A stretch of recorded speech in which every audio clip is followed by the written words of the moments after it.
Welcome, ladies and gentlemen, Gino Spot, special edition today. And we're doing a pre-record this morning for the weather, because we've got the weather gurus here in town tonight.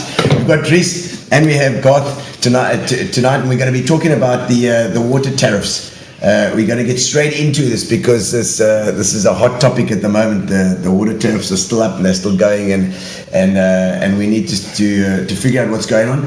Thank you to our there we go.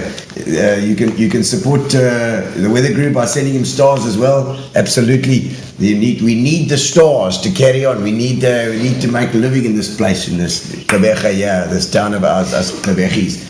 So welcome to Gino Spot, special edition. And thank you to our sponsors, Fitch Leads and Namibia for our internet. And I think we're going to dive straight into this today. We're not going to waste any time. We've got Dries ready here, champion at the bit to get into it. So Garth, I think you're going to do a little introduction. Let's hear what he's all about. Well, morning, Gino. Morning. And Dries, welcome here.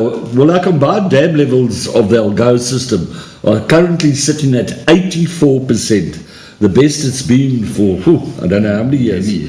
With all dams overflowing bar the Impofu, which is sitting at a staggering 58%. I won't be surprised if it doesn't hit 60% by the end of the month, because the Langkloof is having nice rains every day, little bits, but it's keeping those rivers flowing. 2-3 millimeters, that's all we need. The Nooitgedacht scheme has been expanded, and all emergency borehole points around the city are completed. We also have a promising seasonal forecast for above average rains.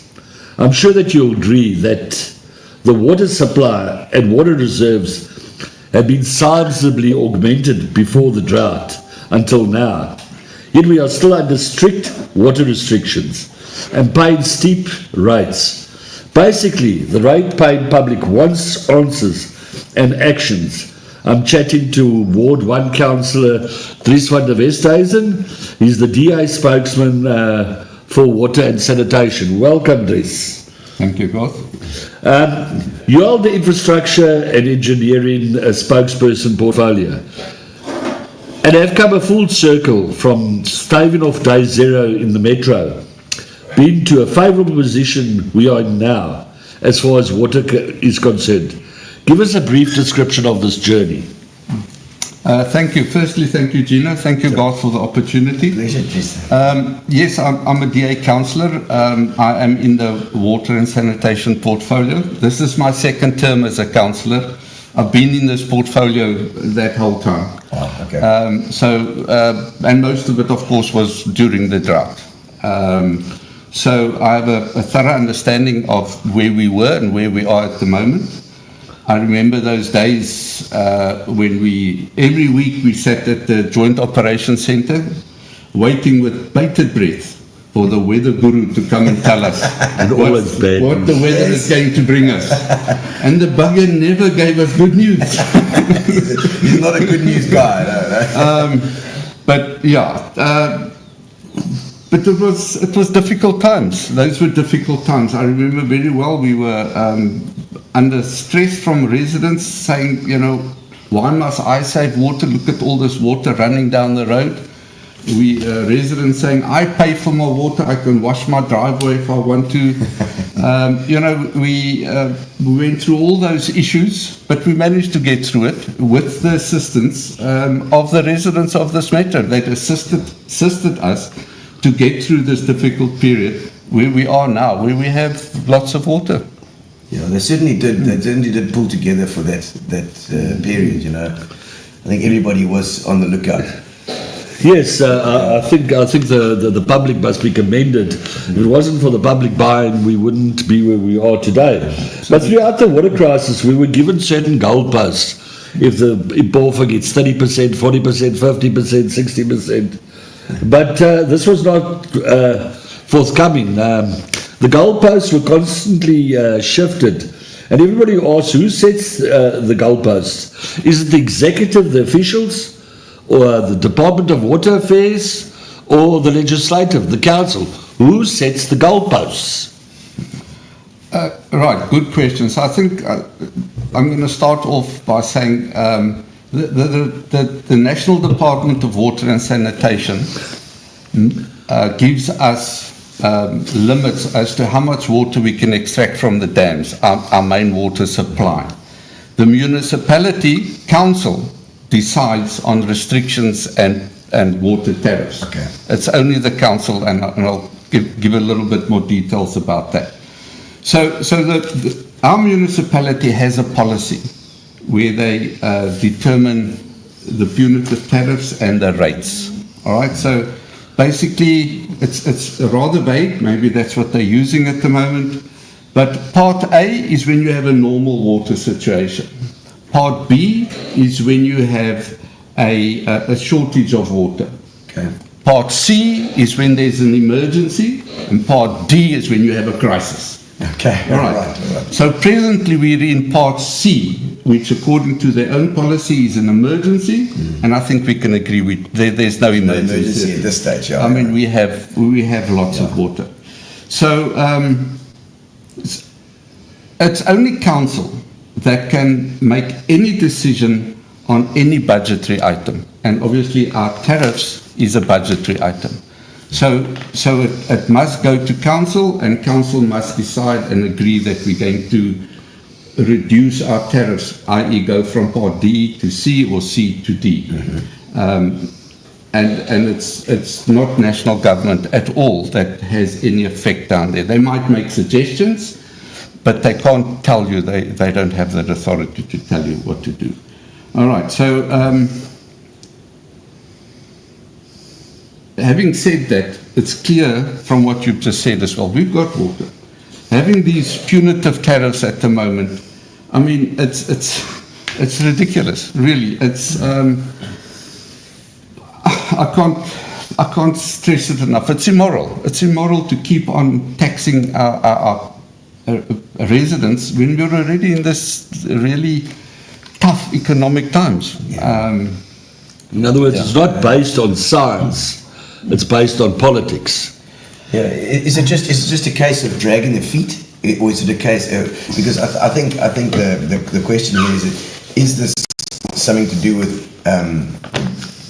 council wanting more money to go in, money for nothing basically, or is it is it just that the processes haven't come through? Do you know, it's really difficult. I don't have an answer. Yeah. It makes absolutely no sense to me at the moment. So we have had our Senior Director of Water and Sanitation make a number of erroneous statements. Oh. And I mean, the Democratic Alliance, we debunked those statements long ago. Okay. All right, those have been debunked long ago. I don't know if that's still what the present government is using as a reason or an excuse. Okay. That the council or the municipality is going to lose a lot of money if we do these tariffs. Yeah. Although they're punitive, so it doesn't make sense. You know? Yeah, exactly, it doesn't make sense. Yeah. We do have restrictions from national government says you can use, let's say for instance, you can use 100 million litres from that dam. Okay. So there are limits to, you can't just carry on extracting, that's national government. So they have said, for instance, that we have a 40% restriction on the Algoa system, that's the Impofu and the Churchill dam, which means we can use 60% of the allocation that they give us every year. All right, we have a 5% restriction on the Algoa system, that's the Algoa dam and the Luri dam, so we can use 95% of the allocation every year, and we got no restrictions on the other dams like Groendal. Most importantly, of course, is Nooitgedacht. You know, we've finished phase 3 of Nooitgedacht. Yes. So that gives us more than 60% of our water for this metro. There's no restriction on that whatsoever. The Nooitgedacht system, just to put it in my mind as well, and I'm sure the people that are watching, I mean, you both sort of know what's. I heard that is it money? Is the water that's coming from Bloemside, from the dams, from the what is it called? The Garib dam. Absolutely. Is that where it's coming from? It That's comes correct. all the way from the Garib dam through canals, channels, rivers, quite complicated. Is it quite Yeah, complicated? it's- Whereabouts does it come down? I mean, where, do you either of you know? Do you know the? Comes down the Sundays River. Is it okay? Yeah. Okay. Wow. Yeah, Nooitgedacht is a water treatment works. It's not a dam. Oh, okay. It's a water treatment. So it's got a small catchment dam where it catches water, but it's primarily there to clean the water that comes from the Garth dam. Okay. All right. So and that is, as I said, more than 60% of our water. Where is that situated? In Addo? Is it close here? That treatment centre, that treatment plant. Yeah, Sundays. it's just in the Sundays River Valley. Valley, Yeah, okay. There were all the orange farmers are. Yes, yeah. Kirkwood and Exactly. Sunlands and those Yes. places. Okay. And then, of course, we must never forget that we spent more than R1 billion on boreholes to supplement our water supply. And those boreholes are all operational, except for St. George's Park, that's been vandalized recently. But our boreholes, you know, so all in all, we do have sufficient supply at the moment. Okay. Yes, it is quite frightening with the millions of litres of water running to the sea from the Koga. That's just not being used. Yes, but can you tell the viewers, what has the opposition, the DA, done to get these restrictions lifted or eased? And are the other parties standing behind the DA, or is the DA standing as the sole light there? Can you give us a bit of the political gist behind it? Yeah, sure. Before we get there, most of our dams is overflowing at the moment. So the water is spilling over the walls, running into the sea. And the national government is comfortable that if we ask them, we are allowed to exceed our allocation for that dam whilst the water is running over the wall. Yes, because it's been wasted. We have no idea whether that's been applied for, whether we've asked for it. Okay. All right, so the Democratic Alliance has, for the last year, at every single council meeting, submitted a motion to discuss the reduction of the punitive water tariffs. All right, so as I said, it's only council that can make decisions on anything to do with budget. Punitive tariffs, of course, is budget. So as a political party, we put in a motion and we say we would like to discuss this topic on this council meeting. It's all in accordance with the rules of council. But then it is up to the Speaker of Council, Councillor Eugene Johnson in this instance, to take the motion and put it on the agenda and let the councillors discuss it and decide what they want to. So ultimately, the Speaker of Council must table the motion, and 120 councillors from all the political parties must take a vote and say we agree or we don't agree. Okay. For some reason, well, firstly, the Speaker has agreed that the motion is in accordance with rules. Okay. She agrees that it's a valid motion. Yes. But at every council meeting, there's some reason why we can't discuss it. It can't be tabled. It can't, not this time. Councillor, next time. Councillor, the city manager will discuss. There's always some reason. So it's... In the meantime, everybody's paying. Everybody's paying. Well, I think we're going to get to that just now.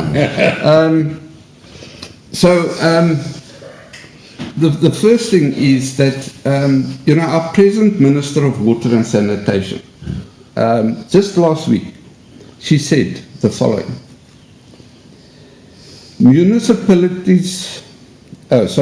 She said that this was at a parliamentary plenary session. She said there's no water crisis, there's no water shortage, there's a challenge with water management. Spot on. I mean, it's really totally there. She said municipalities must fix their leaks and their water distribution systems. We can't afford to be throwing almost half our water away through leaks. And I think that is, such a the crux of the Is matter. leaks such a problem that like literally it's half the amount, half the water that's coming through those pipes is going in our metro? Well, as far as I've heard, it's not only leaks, it's non-revenue water. In other words, people that steal water, okay. people that haven't got water meters, etc., etc. I think it's 40 or 60%. I'm not sure. Our non-revenue water. Yeah. In other words, water that we don't get remunerated for. Yes. Is close to or above 60%. Wow. All right. Okay. So it's not all wasted water, because you must remember our municipality, for instance, must use clean water to clean dirty water at our wastewater treatment work. Okay. All right. And municipal buildings use water, etc. So, but the water leaks, water that is running into the ground, at the last report was at 38%, and it's most probably higher by now. Jeez, that's a lot. Okay, I mean that's water that we have paid for. Water that's come from the Garib Dam through all those rivers, channels. Yes. Clean at Nooitgedacht, and it's gone to reservoirs, gone to pump stations, and it's just pumped into your house, Your- and along the way it disappears. Okay. Yeah, up to 60%. up to nearly 40%. I said 30, Well, 30, the leaks is 40%. is close to 40%. 40%. Yeah. But the non-revenue water is just as important. Yeah. Okay. Wow. To come back to the question, is it DA standing alone, or is there any other party that has got your back, or is it the DA against everybody else? Yes, it's a sad situation, I believe, because over this last year, the other political parties mostly have been silent. There's been no uproar, there's been no real support that we have gotten from any of the political parties.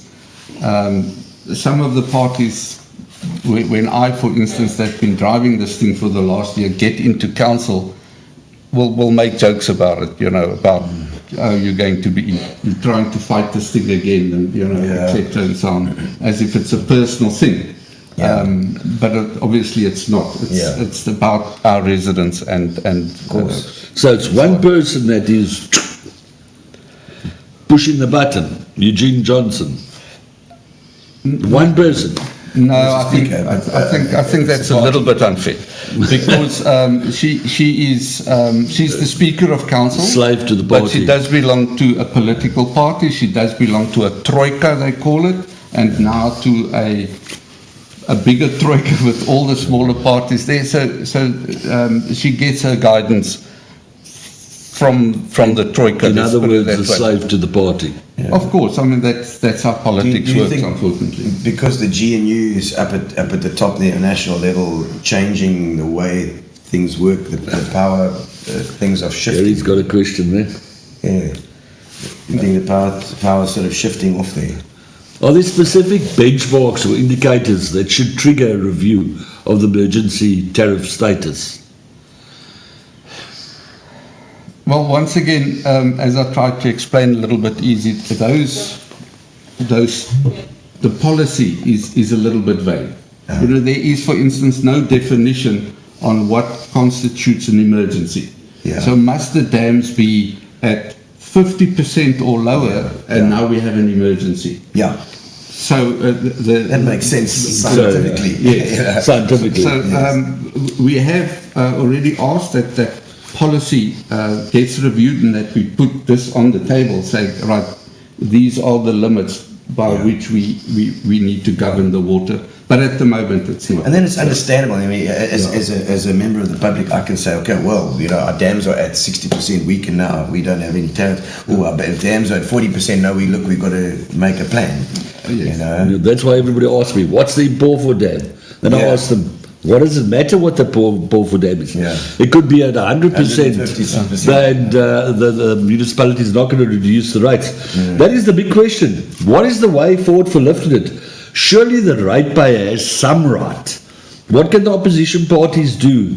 Can we run to court? Can we go over the municipality's head? Can we go to central government, provincial government, the constitutional court? What can the ratepayer do?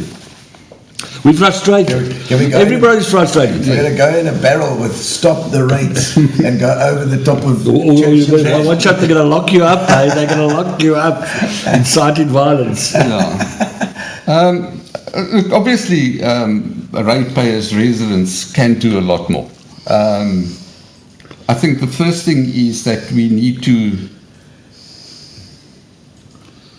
ask the other political parties to support us, to get the pressure there. Because remember, what we're trying to do is just to put pressure on the existing government to say, what you're doing is immoral, what you're doing is wrong.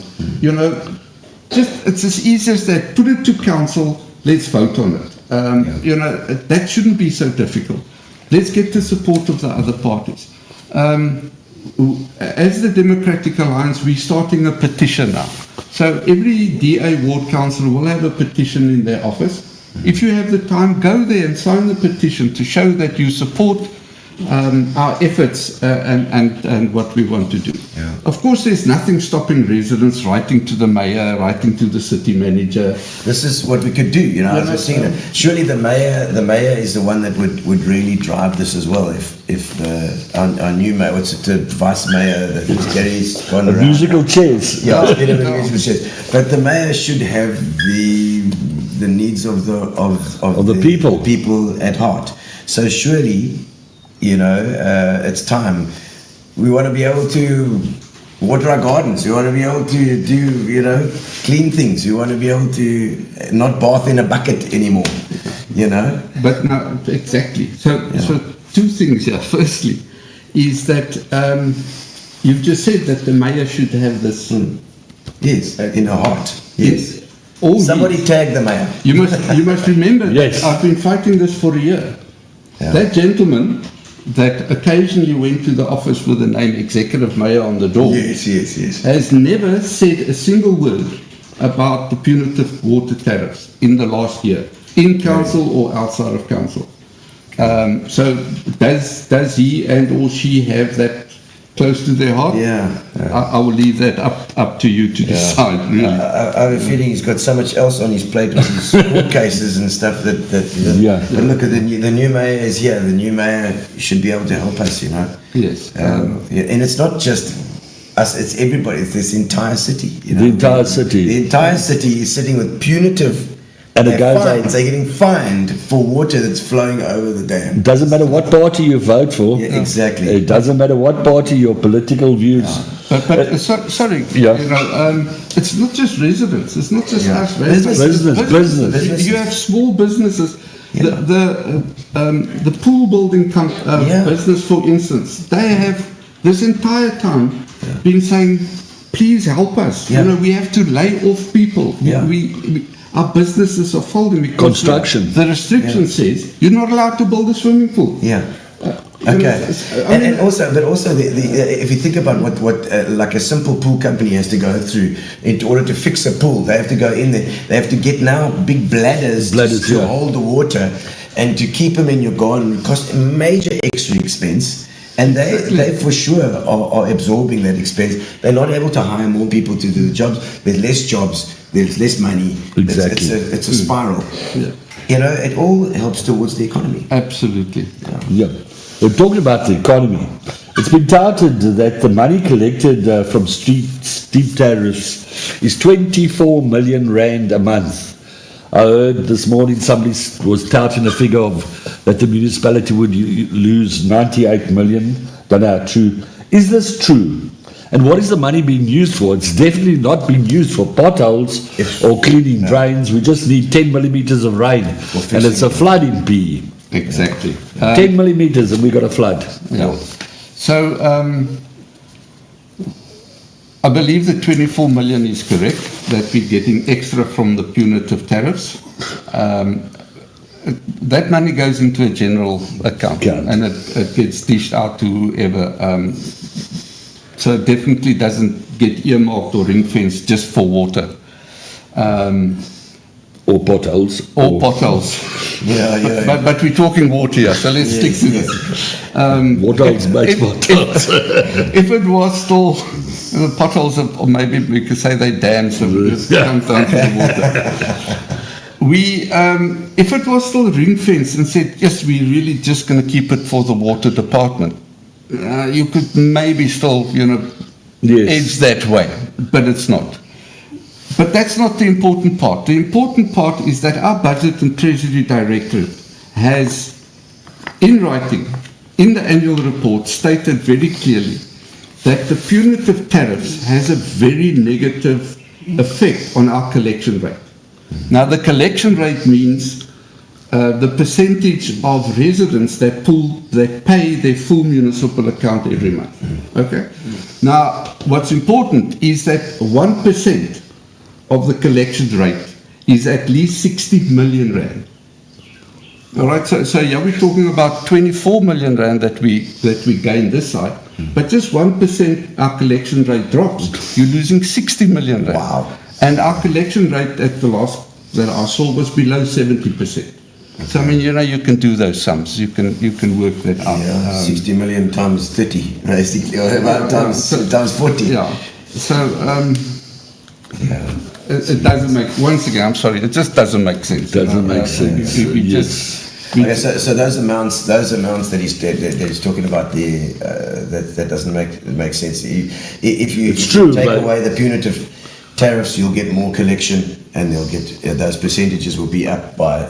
Simple. If it moves up 2%, it's 120. Gino, simple economics. If the cost comes down, the demand goes up. The people are still going to spend the same amount on water. If you can water your garden and there's no restrictions and fill your pool, you'll still spend 300 rand on water or 400 rand on water. So that's logic. If I recall, it was an EFF councillor that said the DA is only worried about these tariffs because it's only DA supporters that pay the water bills. I didn't say that. This was open in council. This is true because I saw it myself. What percentage of the population or ratepayers pays for water? Okay, yeah, no, it is most unfortunate that Councillor Dries from the EFF made that statement in council. Not only did he make it in council, he at a later stage, he said, I stand by it, I support that, I still believe that. I mean, that's disgusting statement. That's racist. I mean, I'm not going to go there, but it's disgusting. I mean, come on, to talk about the residents when you're a political leader in that fashion, it's disgusting. I've got no other term for it. It really is. It's unconscionable, and I don't understand it. But once again, through all the noise that we've been making, the Democratic Alliance, about this, when that statement, for instance, was made, there was no uproar in council from the other political parties.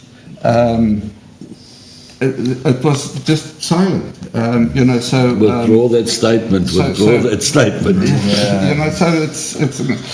The percentage of residents that pay their accounts, I don't have that information. But I mean, we've already said that we're only getting 60% we're only getting 40% money back from the water that we supply. Yeah. How many residents or how many businesses that is, I'm not going to say irrelevant. The most important part is that our Budget and Treasury Department has said that our punitive tariffs negatively affects our collection rate, and that there's a problem, and that is the important aspect that we need to address. Yeah. Okay. Now the big question is, besides Gino getting his barrel and me getting my rotten eggs, and a couple of friends getting some burning tires, and getting to learn to do the toy. What can we do to stop this, let's call it daylight robbery? What? Can we just sit down? Can we organise a march? Can we go throw fraught eggs at the mayor?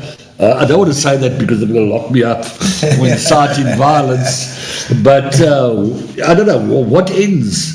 What can we do legally or illegally? Well, firstly, yes to all of the above, Grant. I think if the residents would just assist us in our fight, because we're not going to stop the fight. We're not going to give up. We will, as a political party, we will fight this until the punitive tariffs have come down. Once again, it's immoral, and we need to address that as soon as possible. All right. Yeah. But the most important aspect that can address the predicament we're in, obviously, politically, this thing needs to go to council, and we need to vote that we reduce the punitive tariff. So we need the support from the residents out. I mean, if you're supporting the ACDP, go and speak to your ACDP councillor and say to him, listen, I'm paying too much more water. Support them. This is not a political issue. If you vote not political, go and speak to your ANC councillor, speak to your EFF councillor, because everybody's affected. It's not just... It's not western suburbs, eastern suburbs. It's nothing. It's everybody. And business, that's my big thing. My big thing is the business. Everybody works for somebody. Yeah. And people are in business to make money. They're not there to employ you. So the more money they make, the more ability they've got to pay you a higher salary. So if you're complaining about your salary, complain about the water restrictions. And I mean the chamber is also fighting, I'm sure. But they've got the bigger electricity story on their plate also. But you see, but not electricity is a very good example. Yeah. I've got a statement. Opinion, yes. And I'm saying that, in a few years from now, the only people that will be using municipal water and municipal electricity are those that don't pay for it. That's correct. That's why we pay. That is correct. Because big business, residents, boreholes, solar panels, wind farms, all these things are coming up every day. But so firstly, council has to vote on this, but more importantly, remember what the minister said. We don't have a crisis. We've got a water management. We've got a management crisis. Yeah. So we need to be putting pressure on management, political and administrative management. Yeah. If I have just 1 minute to give you an example. Yeah. We have a new mayor. Yes. So now we have new political... What is your name? Lubiso. Okay. Yes. Okay. So we have new political heads of all the portfolio committees. Okay. Now the portfolio committees is the oversight committee. Mm-hmm. That's where the items go before it gets to council, and that's where they fight out the issues and get agreement and do oversight and so on. All right. Very important portfolio committees, and we have new political leaders. So next week we're having a portfolio committee meeting on water and sanitation. Okay. Right. Yes, you'll be there then.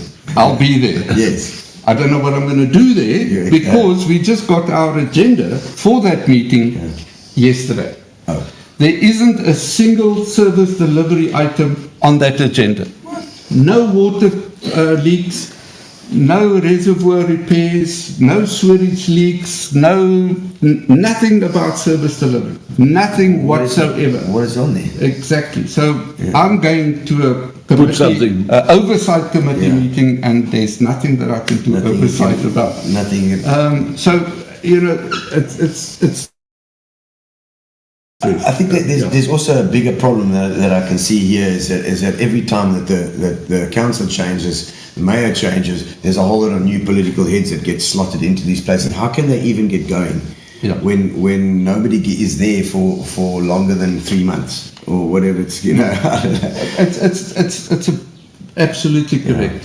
So look, I'm being a little bit, let's say, derogatory to the new political head. I believe she's feisty and a fairly good councillor. She's got the people's in her heart. That's what you need. We'll see as we go forward. Okay. Maybe we use the first meeting just as a side thing, I think it's a lost opportunity. I think this is, because I mean, this is the end of the year. Our next meeting is going to be another month or 3 down the line. Yeah. But we'll see. The instability, the political instability is often used as a reason or an excuse for officials to not achieve their aim. It is also a fact that it is used for officials to push through their own agendas, to do the plans that they would prefer it to be done, because there's this political instability. So it is an important aspect that you've just said. If the DA regains majority, could it change the policies to stop this happening again? And what are the processes involved to change the policies? You know, and obviously, why didn't they do it the last time? But you know, these hindsight is 100%. Can you? I mean, I presume you're talking about the regulation there. So can you put these things in place that they have to be followed? You know? Absolutely. There's to change that policy. Won't take a lot of effort. You know, we just have to get to, let's say, a scientific answer as to what depicts normal use and what depicts an emergency and when is it a crisis. And we have enough expertise inside and outside and in national to do that. I don't think it's a challenge whatsoever. Why didn't we do it the last time? Because we weren't in this situation. The policy previously was applied, I think, fairly. You know, we never had the situation where we have I'm going to say an abundance of water. But we refuse to. We don't even give a reason. I think that's one of the worst things. There's in the last year, nobody has stood up and said, you know what? We're keeping the punitive. We're keeping the punitive tariffs. We're punishing our residents for this, for that, for that reason. Because you'll gain over here and you'll gain over there. I think that's where I would like to come in and have my final 5 cents worth. Our meeting, I don't think the problem is so much with council, the municipality, etc., etc. I think the big problem lies with the communication department. They, like they say in Afrikaans, so still soos 'n landmyn. You don't hear, well, what are we paying the communication department for? I think, as the weather guru, I did more, well, I got the award for it, during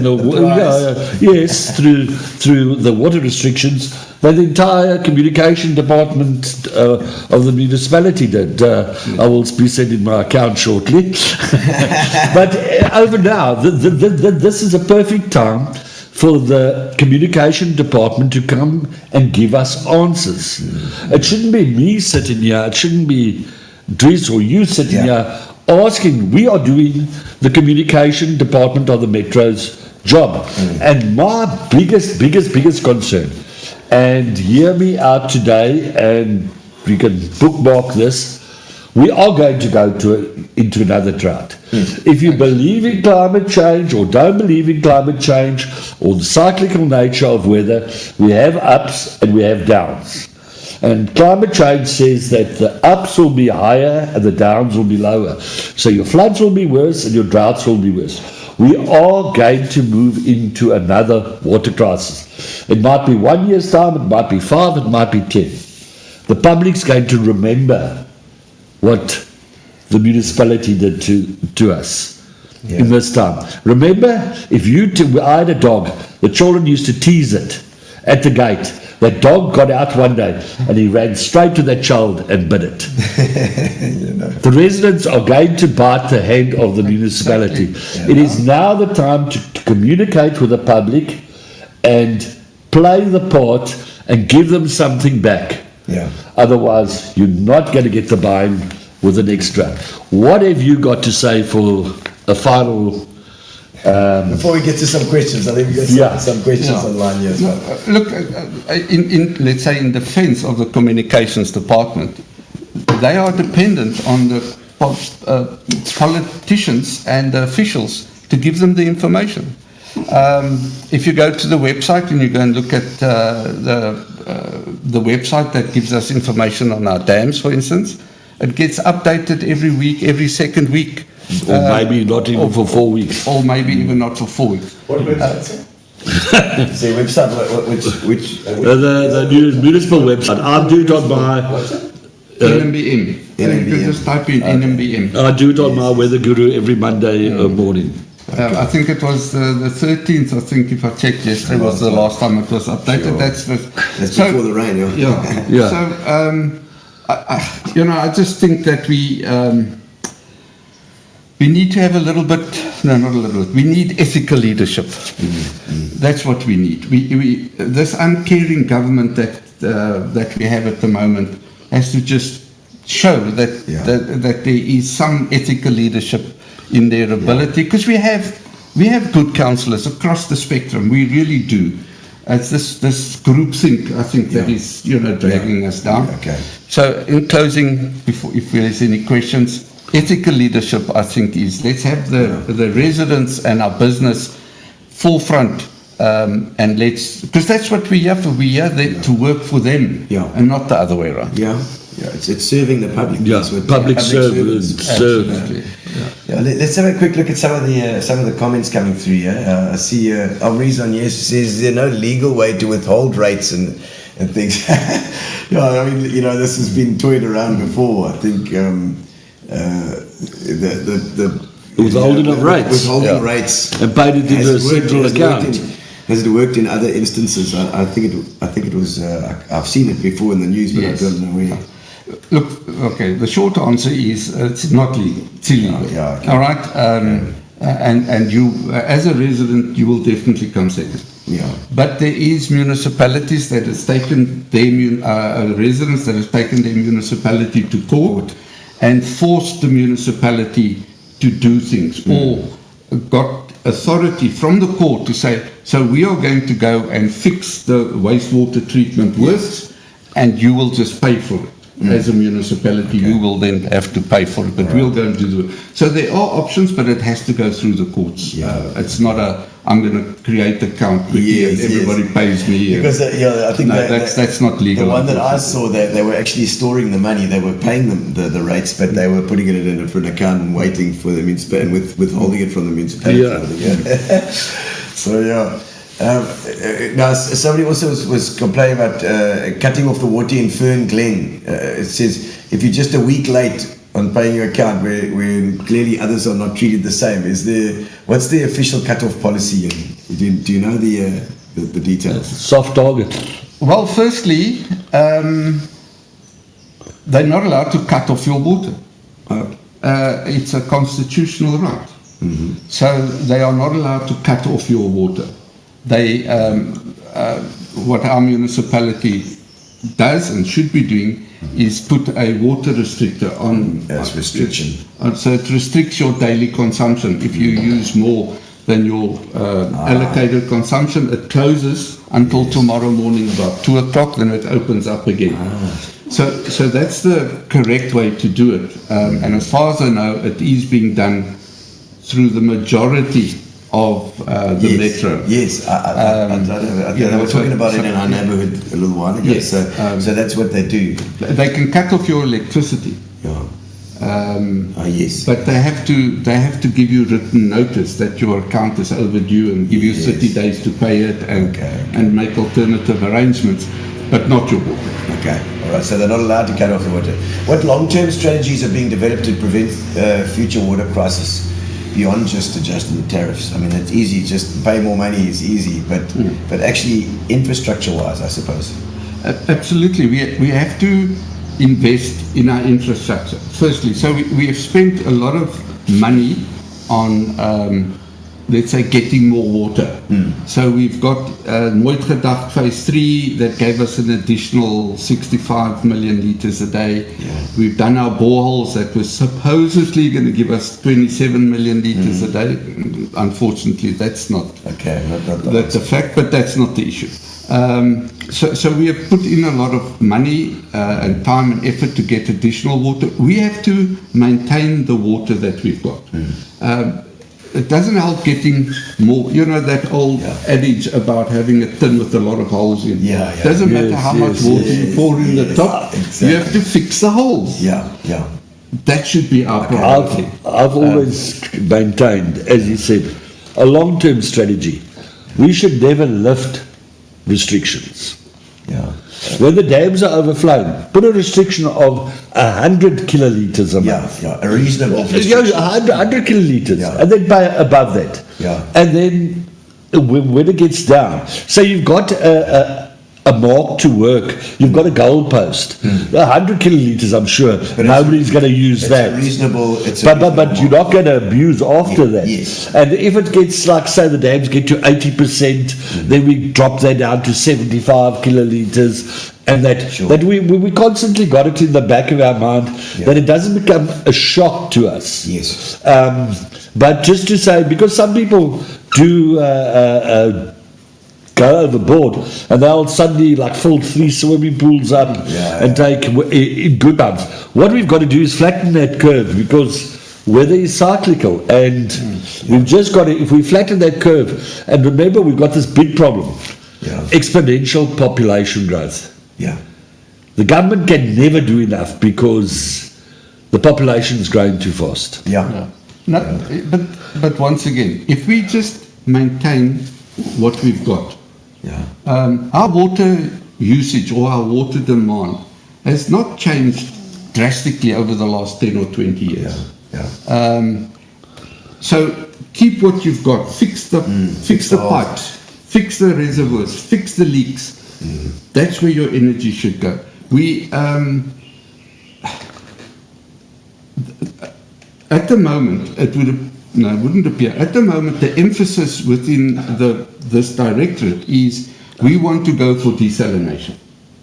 Now, desalination is a wonderful thing, but it's extremely expensive. Where are we going to get the electricity from? A desalination plant is not something you can switch on when there's no rain and switch off when you've got lots of rain. You have to pay for it every single day. So when your dams are overflowing, you're going to pay this exorbitant rate, for your additional water. Then, because we're turning a blind eye to reuse. In other words, cleaning our wastewater and reusing that, even if it's just for industries. We had a wonderful newspaper article a month or so back where one of the companies in Nooitgedacht did exactly that. They're taking wastewater from fishwater flats. They're cleaning it and they're using it in the industrial facilities, and they're saving fresh water. Is that not Northfield? Because I know Northfield Engineering. Neil Misker. I didn't quite have Tag Neil. But also, I mean, if you go to there's a lot of our industrial areas, you'll see all these huge tanks. So they're collecting rainwater as well. Green acres. Once again, they're saving money there as well. But Green acres. The Kucha Development, for instance, they got their environmental assessment authorization on condition that they build a reuse plant. That was, I think it's 15 years ago.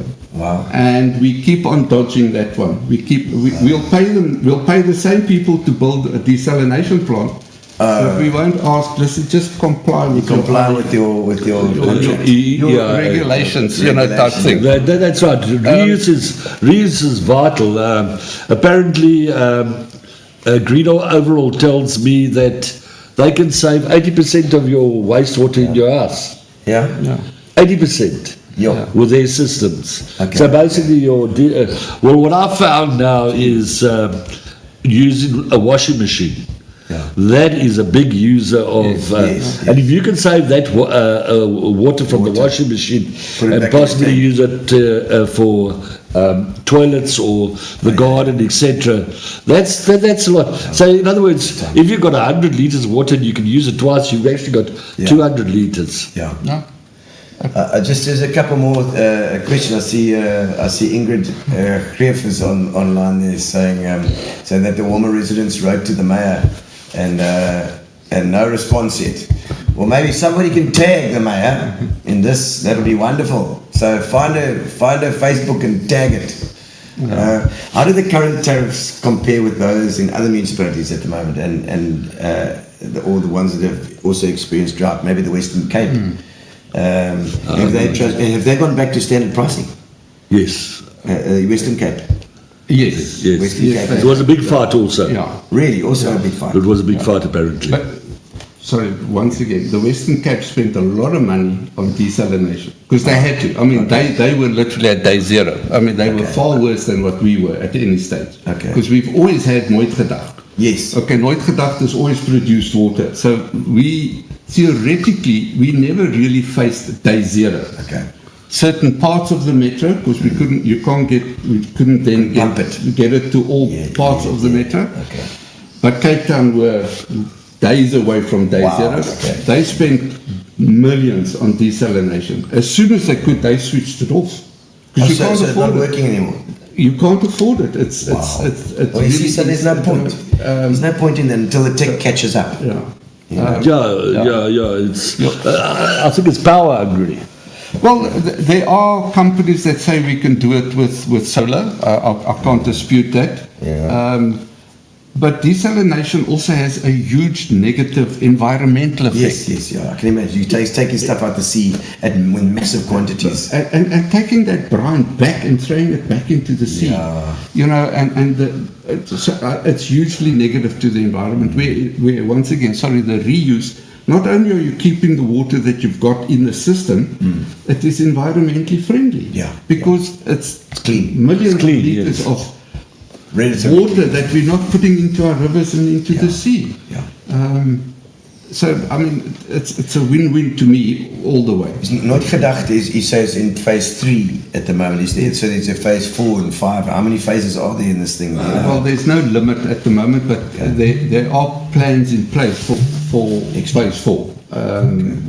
So, because the Garib Dam is so huge and it hardly ever has restrictions. But the Garib Dam has been in a time of drought. We must also not solely rely on that, because the Garib Dam, I've got photos, I think it was 2012, where the little harbour in the dam, the yachts are standing on dry ground. No? So yes, I think they had the big rain in 2012 then. So it's also something, we as residents, we are in a drought-prone country, and we've got to, it's only the eastern half of the country that really has got water. We are very drought-prone, especially along the coastal belt, because we've got the small catchment area. Yeah. It's not it's not like the Garib Dam that's got massive. We've got just this little area. Okay, The same with Cape Town. That's our problem.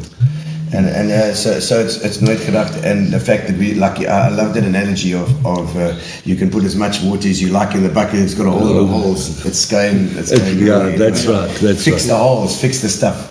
Can you outline any collaborative efforts with provincial or national bodies? So that's on a national level to secure funding and for sustainable practices. It's like so. How's that working with national government? Is the investment there from that side? I suppose working with water. No, look, national government is very active, proactive in assisting municipalities. I think you kind of first have to ask for assistance before you get the assistance. Yes. But we have, I think we have a very good national government on water and sanitation. Okay. Minister Mchunu, for instance, I mean, he was really great. Is he the Minister of Water and Sanitation? He's now police. Okay. He's moved to police. Maybe Gary can look up the current one. I don't know. She's been down, and she talks the same fight as Minister Mchunu. Okay. So we have great faith in her abilities as well going forward. I mean, she summed up within first month or two in the job. She summed up very clearly. It's water Our management. problem is management and not the lack of water. So I think we have that. Wow. We have excellent directors in national government. National government has just last year allocated nearly R1 billion for us to look at our water sustainability and water enhancement. Okay. It's. So they're putting some money in. Yeah. At least there to do But that. I don't want to be negative. I'm not. they have to work on, let's say, guidance Yes. from local Okay. officials. And those officials are not really pushing it through. Yes, and They have their own agendas Yes, that they their own want. agenda. But we also look at this, which is very, very important that people don't realize. Working for water, Yes. all the alien vegetation that needs to be taken out. If you go in the Langkloof and you see the amount of wattles, one wattle takes thousands of litres a day. That is thousands of litres that has just been sucked up and... So the wattle's quite good for Briarwood. Yes. Yeah, we've got the biggest nursery Yes. in the Barkens Valley. Barkens It's just one massive wattles, and Barkens Trust don't want the Zimbabweans to take it out. And that is our best bet, is to take that out, because Briarwood. one day when the big flood like 68 or 81 comes, those wattles are going to cause serious problems to the infrastructure. So that's vital, and you've got to start taking it out from here right through to the Langkloof. We've got to make it a plan to get rid of every single alien species Where in does this come from? country. Australia. Yeah, what actually happened was drift sands. Yeah. Yes. There's a plaque. It's been stolen now. Yes. There was a plaque. There was a plaque. The Scotchman that saved Port Elizabeth. Yes. Yeah, I think it was 13.4. I put it in one of my columns in the Herald. It is 13.4, 15.4 kilograms of mixed seed he threw on drift sands to save the sand. Yes. So that sand, that is why your municipal tip is there. Yes. So that to stop the sand drifting. Okay. But of course that made problems along the beachfront, Yes. because Took away it's the turned sand. into rock and blah blah blah. Yeah, it's always so been- he is the man that we can blame Blame for the all of it. He stopped the sand from moving, Yeah, but caused all the other problems. Yeah. I mean- And now it's right into the Langkloof. Yeah. Oh wow. So that just spreads. And there are, okay, so firstly, the municipality does have a program Yes. to get rid of the wattle. Unfortunately, too little money goes there. Yes, too little. So one of our senior managers is passionate about that. He's forever fighting to get there and to get that program more funds. Yes. And the little bit that he can do, he's extremely proud of, which quite rightly so. But we have NGOs and all those as well that come with their expertise. People are prepared to help. I think we Exactly. are. I mean, Budget and Treasury, National Department of Budget and Treasury, they got programs and teams that come and assist as well. So we have, it's not a lack of, let's say, knowledge or assistance. Once again, though, it's the who's pulling this cart behind you? Who's pulling that cart? That's nothing not to do with water and sanitation, though. That's your portfolio is water sanitation. Is that That's right? correct, Okay, yes. so you know all about the cleaning the water and where the water comes from and all that sort of stuff. So, what is your day involved then generally?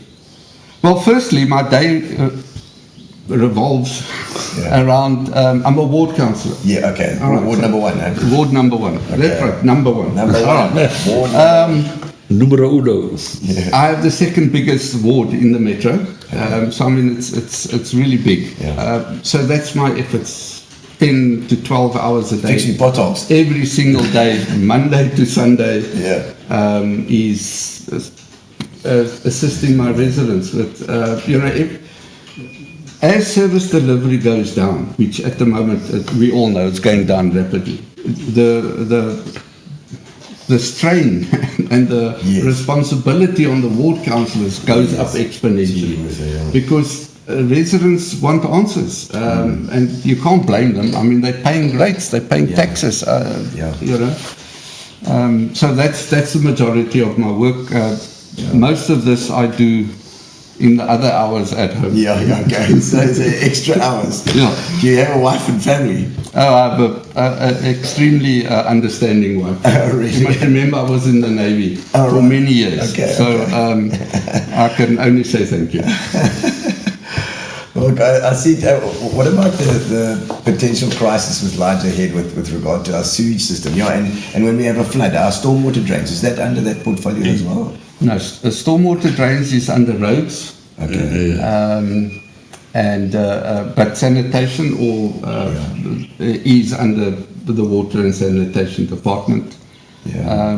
We at the moment we don't have a single wastewater treatment works that is fully operational. Yeah. There are plans. There's a lot of money going into that at the moment. Our pump stations, I think we have, 84 or 94 sewage pump stations. Most of them are not fully operational either. Okay. So, for instance, when we had load shedding, Yeah. the pump station wasn't maintained, so the generator wasn't maintained. So when there's a power failure, the pump can't operate. Yeah. The sump gets full and it runs into the sea or it runs down the road. This is what happens here. This pump station up here for the sewage. Exactly. Where's it up near Aurora there? That's There's right. a pump station that always seems to explode. And Cape Recife at the moment, we had that flood, 3 floods in a short period of time. So the inflow of water is too much and the system can't cope, so the overflow goes to the sea. Which is unfortunate, but you can't really blame the pump station or the wastewater treatment for that. But if I can come in here, I did a risk assessment of fire weather for the disaster management. And what I did is I took all major rainfall events from 1900. And I think I did it up till 2010. It was about 10 years ago. And what constitutes a flood is getting less and less and less. In other words, if you had 50 mils in 1930, it wasn't a flood. But 50 mils now is a flood. And that line is going like it. So one of these days, what is 10 millimeters might be a flood. So that is very, very bad. We've got this beautiful idea, these detention ponds next to Buffelsfontein. Yes. But what is happening with them? They're getting full of wattle. They're full of wattle. So what's going to happen? They're going to go overflow to the next one, and they're going to be rendered. It's simple. Take a bush cutter, cut them down. Really, it's not hard work. So if I can just come back to the wastewater quickly. Yes. One of the challenges the municipality has, so your gutters in your house is stormwater, should not go into the sewage system. No, Should go into the stormwater system. But the road. But so many houses will take their gutters and put it into the sewage system. That gully there where you from your kitchen or from your toilet, they stick it in there. Wow. Put it in your tank. Well, ideally you're right. What happens when we have a bit of rain? You've got this deluge into your sewage system, and it can't cope. Okay. So then you have. So if you got one of those, take them out. And then we get cross with the municipal officials, saying, "Look at this. It's like Brewer Street in Summerstrand. We've had a river of sewage down there for more than 2 weeks. I'm talking about a river. I mean, it was disgusting. It's just stormwater. The system couldn't cope. So they've got a contact. They're busy there. They're cleaning and they're dredging and they're doing something about it. But the overall problem is that as a household, we're not always following the bylaws either. Okay, so we've got to watch out for that stuff. And the guttering in this. Well, if you put it into your water tank, you're actually saving the stormwater. Absolutely. So it's better to put it in the water tank and you don't pay for the water. What other challenges are you facing in that portfolio? Is there anything else that's What are the challenges? Look, one of the bigger challenges is budget. It's not that we don't always get enough budget; it is spending that budget. Okay, putting it in the right place. Yes, because once again, that is determined, or Our budget and treasury directorate is like the rest of the municipality, just slightly dysfunctional. Full of red tape. So for to get a contract to go and clean or to repair a pump station, you have to get 3 quotes, and it has to go through budget evaluation, then budget adjudication, and then wherever. And somewhere along the line, somebody says, "Oh no, I don't agree with this," and they don't always phone you and say, "Listen, I don't agree. You must come fetch it." Yeah. They put it there. In the pile. And it just stays there until the official goes and says, "Where's my contract?" Yeah. "Oh no, I hear it is, you must change that wording there." Yes. And then it starts all over again. My word, okay. So that process hampers all the departments really. As roads and stormwater have the same challenges. But Okay. So that is a big problem. Getting to spend or be able to spend. And then from me as a politician, the biggest challenge is just getting information. Yeah. We are loath to give any information out there. This is my department. I've got the information. So politics, a bit of politics. Too much politics. Officials shouldn't be playing politics. If they got nothing to hide, they shouldn't have any problem sharing information. For the people, it's not for them. Public accountability. Exactly. I need to go back to the residents and say, "Excuse me, it's difficult to say, but the residents in my ward fight with me a lot, and rightly so, about water and sanitation. But as this DA spokesperson, I go through our Kahul Metro. And I know when I go to places like Zwedi and Motherwell and KwaNobuhle, that you have 6 houses where the entire yard is under sewage water. Hey. The entire yard. They have to put bricks on top of bricks just to get into the road. And it's not for an hour, it's not for a day, it's for weeks. And then they get told, "No, we know about it, we'll get to it next week." So we have a serious problem in things like that. I do understand. I'm a ward councillor. I have to respond to my residents. Yeah. But there's a bigger picture as well. Yeah, I see that. When specifically question, has anybody in council ever suggested any kind of timeline for a review of the current tariff structure? So has anybody given us a timeline? What do they say when you ask them? Next week.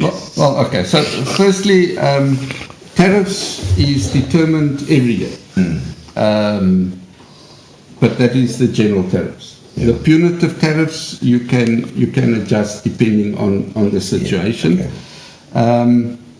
But I think in answer to that question is no, they haven't been given a timeline because no one has ever answered. So they just take it off the agenda. It's just doesn't get tabled. It's not discussed. Not even at the portfolio committee meeting are you allowed to discuss it and talk about it. As I said, what kind of agenda would it be? Why would they not do this? I don't understand. I don't understand. I don't think any of the viewers really understand this. That they can just surely can't you say, look here, we're not going to discuss anything until it's just sit there. Sorry for you. Go sit there. All the councillors sit in the front there with their backs against the wall and say we're not discussing anything. It's a slap in the face, really. It is. Surely something can be done. It's not that difficult. No. Councillors, we have a motion. The DA is saying let's reduce the punitive tariffs. Yeah. The officials have said A, B, and C. Do you agree? No, we don't. Sorry, you've lost. We're going to keep the punitive. But at least then we could go back and you can. Yes. Then you can say, okay, the politicians have, for the following reasons, they've decided this and this. It's not that difficult. Yeah, it's just slack. Well, I don't know. Maybe there's some hidden agenda. Well, we'll have to find out. Yeah. But I think unless you guys have got anything else to discuss, I see he's got the weather guru says we're looking at a good outlook going forward. Tell us more about this. Yes, well, we are moving into a bit of a La Nina stage. We've seen now recently, we've actually had some good rainfall over the Langkloof, every morning I've got a bunch of correspondence in the Langkloof. Every morning from 6:30 I hear beep, beep, beep, beep. And then it's like 2 millimeters, 3 millimeters. We take in all those little ones. Remember, every millimeter that falls in the Langkloof, it keeps those rivers flowing. Yes. You know, when the rivers get clogged up, it needs a lot of rain to push that debris. So it makes little dams and that evaporates. Okay. But now we've got that little bit running all the time. Yes. And we are looking at, they've had some early thunderstorms in the region. We're looking for some more. So the La Nina is it's more in a neutral state, moving towards a La Nina. So I can expect a better season this season. But I'll remember that the summer season is not good rainfall for the bay, but any thunderstorms in the Langkloof, even if it's a good 10 millimeters here, a good 10 millimeters above norm, it is wonderful.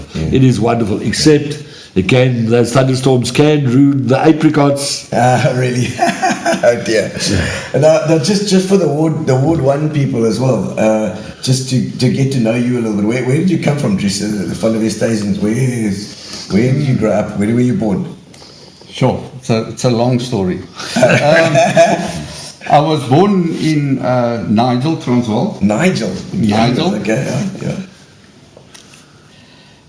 At a very early age, my parents moved to Cape Town. Yeah. So I did all my schooling in Cape Town. Okay. I joined the Navy, so I went to Durban. Simonstown. I went to Durban. Spent 18 years there. 18 years. Yay. Wow. That's where I met my lovely wife. And okay. Was she also in the Navy? Did no. She studied at George. She's actually from PE. The naval. Oh, okay. She's actually from PE. Okay. At that stage, she was working for the SAA in Durban. Okay. And that's where we. What was her maiden name then? Stein. Stein. She is PE Stein. Yes. Excellent. A stain on PE. Hardly. And then, so from there, I moved to Cape Town for 10 years. From there, I moved to Pretoria for 10 years. And what did you do in Cape Town for 10 years? Also in the Navy. So I understand. I'm a combat officer by trade, so in other words, I served on the ships. Wow, okay. And then because I got too old for the ships, I moved into training. Yes. And in Cape Town, I was mostly in charge of all the training establishments and so on. Okay. Then I moved to Pretoria as the naval, the senior officer for training throughout the Navy. Wow. For 10 years. So senior training officer throughout the country then. And then I came to retire in the Bay. All right. Yes. Your wife decided she wanted to come back here. She was like sick of this. No, it was actually my decision, but okay. Yeah, we don't regret it. To retire here. To retire. So Get away from the big smoke. Yeah. You know. But so obviously you've had a bit of an admin background in terms of that training story as well, and running the national stuff, and then also you say so in the Navy that's a discipline story. Well, besides the discipline, in my time, I'm not saying it's not so at the moment. I can't vouch for them. The Mendi and the what's else? Well, we read the newspapers, don't we? Yes. There are no ships left anymore. No, in my time, we got excellent training across the board. We really had, and that was one of the issues for me was I've been fortunate. And I've got good training at taxpayers' expense. So I thought it's only right for me to give back a little bit and try and use that expertise or knowledge or whatever to assist as well a little bit. Okay. And you moved down to PE, back to the sea again. Well, yes, we were going to. My wife and I were always going to retire in Mossel Bay, Knysna, that area. Yes. But I changed that course. Okay, all right. So the PE to was come the to one. PE for personal reasons. Okay. But and do you still involve yourself with a bit of sailing or a bit of? No, I've never been a yachty. Not a yachty. Okay. Only a shippy. Don't take us It was Kim Shippy, remember? He used to do something on the radio. Yeah. Oh my word. But Dries, we're very happy to have you in that position. we're gonna when we and thank you for coming on. It's been Thank you for the and thank you to opportunity. Garth, We need to spread the message. our weather guru. We need to spread the message. And Gary's going to show us the state of the The state dam. of the dams at the moment. Let's have a look. Oh, there we That's go. the Koga Dam. Is that the Koga Dam? Beautiful. That Yeah, is a coming sight off for there. me. Overflowing. Overflow. Lovely. Beautiful. Doesn't it look just spectacular? Wow, and that noise, I can just hear the noise. Whoa. Even just thinking. If you ever get a chance, you can go through Dam2's irrigation board. Yeah. And you're quite a fitness fanatic. Yes. They can take you on a tour. You climb 386 steps. Yeah. You go behind that. Wow. And then you go up inside the dam wall. Yeah. They say it's experience of a lifetime. Yo. So if you want to do that, get hold of Dam2's irrigation board. Dam2's irrigation, I might just. That's right. There are holes through the. Yeah, there's whole Yeah. equipment in there, earthquake measuring equipment But and all there, that. there's a tunnel that was built through. Yeah, there's a Dam2's. fully functional hydroelectric scheme there that's been mothballed because of politics with ESCOM. wow. It can run the entire valley. Oh wow, a hydro. Yes. Jeez, like. And Anything else you got there, Gary? What is that? A beautiful photo taken by Neil Bissiker from an aircraft. Excellent. That's the Impofu Dam. Thanks, Bissy. That is beautiful. Beautiful. That's But our Neil- biggest. That's the metro's biggest dam. That's Wow. Neil Bissiker You from can see North. why it's because it goes back so far. Yeah. Yes, it's massive. It goes far. And that was taken on the 1st of November. Okay. That is the Churchill Dam, and Dries said him and Retief were on the wall when the first drop fell. Yeah. Oh, were you there? Yeah, we went. We got notified from Yes. the people It's gonna there. fill up there. Yeah. Beautiful. Oh, that's absolutely magic. And don't know if Gary's got the last slide. Oh, yeah, there we go. Let's have a look here quickly. And then now you can see that net, the Churchill Dam's at 100%. This was on Monday. The Impofu is at 58% or 56%. My eyes aren't that good. We've got Koga and Lurie at 100% and Grindal at 92%. Yeah. So that gives us a total of 83.7%. Yeah. But So I think, what's the date on that? Was that the 13th? That was about a week back. yeah, it's got a week back. Stick it on again, Gary. Let's have a quick look at No, the it's date. got on no- it. it's got no date on it. No, but probably around the 13th, so it would be even fuller. It's even fuller. Fantastic. So remove those punitive charges. We don't want to pay anymore. That's Otherwise, we're going to Yeah. be and I'm gonna be- Gino going to go toy I'm toy. going to ride, I'm going to be in a barrel and float over the Churchill Dam. Thank you very much for joining us. And this will be rebroadcast on Tuesday as well, so that we can get the message out there. Thank you so much, Dries. It's been fantastic having you here. And thank you, for the God. Thank opportunity. you. Always a Appreciate it. pleasure. And for what Thanks. you're doing, Garth. People Yes. don't always appreciate how much you're doing for. Have always done and still are doing for water and What is my metro. passion? Passion for the weather and passion for water. Thank you very much, Garth. We love you for that. And thank you to our sponsors, Fitch and Leeds, and to Mobia for our internet, and to Grace for the odd plate of food that she brings. Although this morning was a bit early for Grace. It's fine. There we go. Fat cats. And so thank you for joining us, and we'll see you following week. We are building towards our penguin. Our penguin show. We're going to be doing a thing with Fitch and Leeds. They're doing a special drink with penguin pineapple juice. There we go.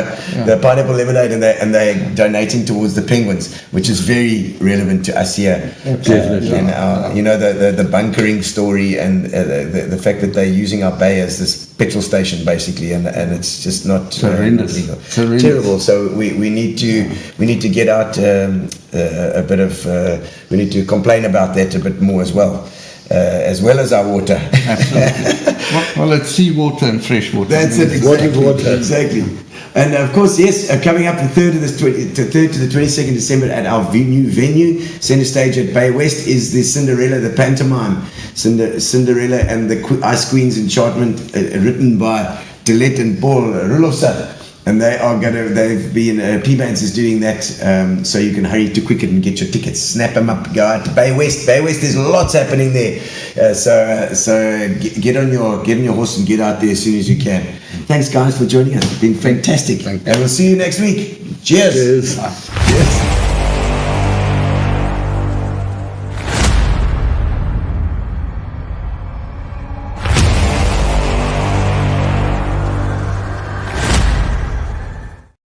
Relax, sit down.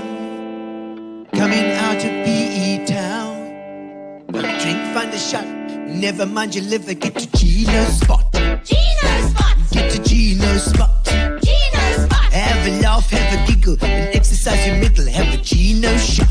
Gino shot! Get to Gino's spot. Gino spot! Get to Gino's spot. Gino spot! Have a laugh, have a giggle, and exercise your middle. Get to Gino's spot.